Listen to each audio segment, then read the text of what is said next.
we're talking about using it. Are you using it too much? Not enough. And what you don't want to do is create fear in a recruiter's mind that they shouldn't be using AI at all and avoiding it entirely. And I've spoken to recruiters that are like, it should 100% be a human experience, top to bottom, no AI whatsoever.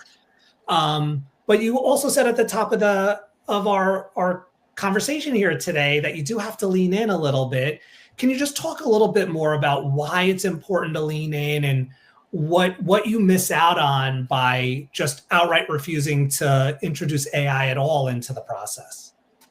Yeah, I unfortunately think you'll ultimately just be left behind, right? Great recruiters are going to be the ones that know how to leverage AI in the process to ultimately optimize their workflows so that, again, we can focus on more of the architecting of the process, right? We can focus on those strategic conversations that are ultimately going to guide better hiring decisions that are making an impact in the business. So tying our role to the broader business context, not just thinking like as a recruiter, my role is to fill this role, right?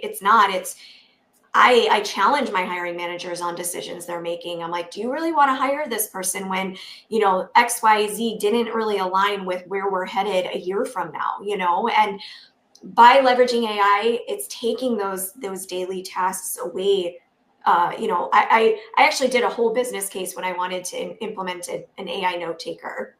And I pulled all the data and calculated productivity wise and matched the dollar or the productivity to the dollars I'm spending on writing candidate feedback, and how ultimately AI, again, responsible usage here. I'm not letting it make decisions on feedback for me, but leveraging it to draft up my initial feedback. And then ultimately I go in and make the changes that I need to make, or put in my specific prompts of highlights, it's positive and negative signals that I didn't get. Ultimately drastically reducing the amount of time that I spend writing feedback, increasing the amount of time that I can spend with more candidates, talking to more candidates, getting more candidates into the pipeline.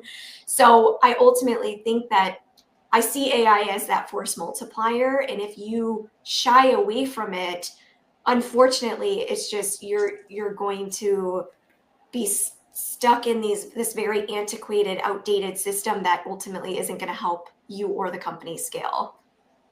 You really touched on a point here with regards to that business case you built. I think it was a great start to, tie it to productivity and the dollars that you're spending doing this. But I think what the business leaders care about is, okay, that's great. So there's an efficiency play here. But how are you going to redeploy that time and make a bigger impact on the organization? And so I think too often when people think about a business case as it relates, especially, we're talking about AI here, they stop at the productivity and the dollars and the time spent doing XYZ.